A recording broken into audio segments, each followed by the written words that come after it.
right, we've had a lot of folks lately asking about how the expenses and budgeting features work in RV Trip Wizard, and so we're going to dive into that just a little bit. We'll open this trip up here, a trip, any trip, and as you can see, there's several values here in the left-hand side next to each campground or camp stop. So let's learn where it gets these values from.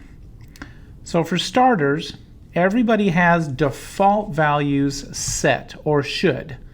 So if you click on your name in the upper right hand corner, you can go to default settings, and we'll go to the expenses tab.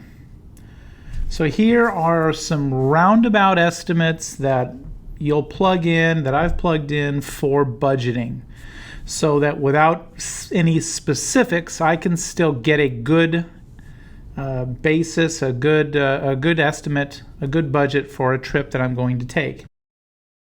You can see here I've got $40 plugged in for camping. This is a per night value. I've got $25 for meals, and that can be meals out, for just the two of us, or it can be groceries. It's just kind of a good all-around number for a day for us.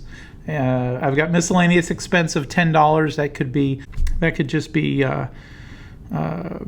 tolls or any number of, as it states, miscellaneous expense.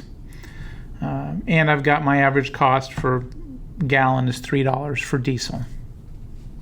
So this is where every trip draws its initial settings from. Now, if I go into the trip settings for this trip, for example, unless I've changed them, those expenses are going to be exactly the same.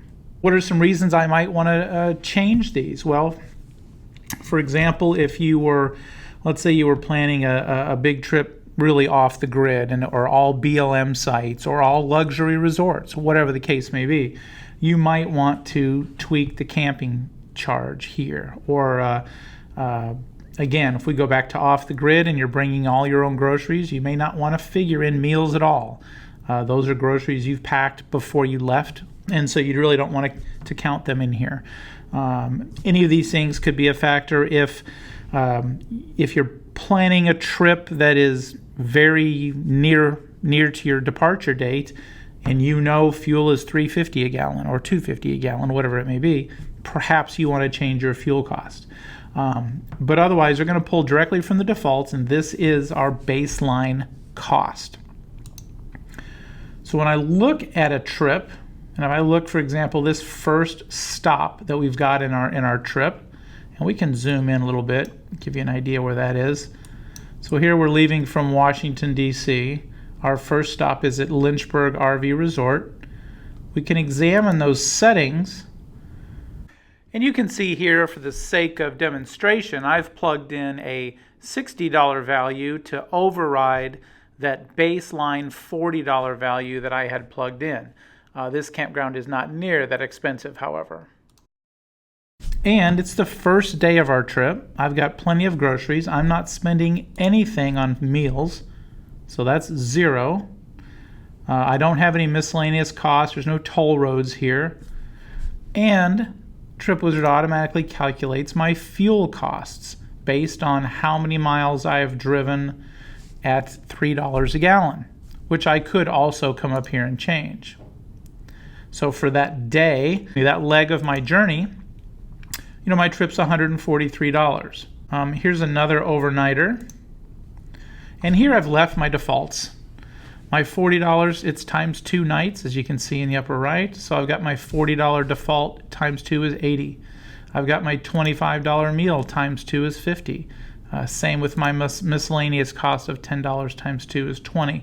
And then my fuel costs are the fuel used times the gallons. And so my net cost for that leg was $170. It's not necessary to change these, but if you're planning ahead and for example, a particular campground costs much more or much less than you've budgeted for, you can go ahead and change it, especially if you've made your reservations and you know what that cost is going to be.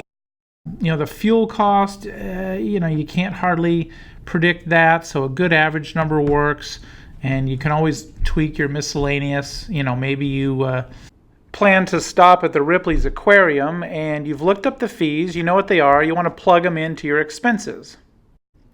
So as we look at this, there's not going to be any camping fees, it's just a day trip. There's no meals, but our miscellaneous costs might include admission, might include souvenirs, so we're going to allow about $60 for that, and we have it budgeted. And that's how costs are determined. It grabs averages if you don't have anything else, and it gives you an option for specifics if you choose. And then you can see some of that when you export a trip to Excel, for example.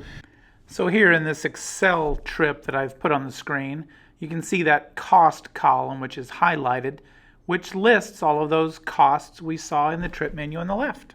Hopefully that overview of expenses will give you a better idea of how expenses and budgeting work in RV TripWizard. Look for more of our videos on Facebook and YouTube. Just search for RV TripWizard.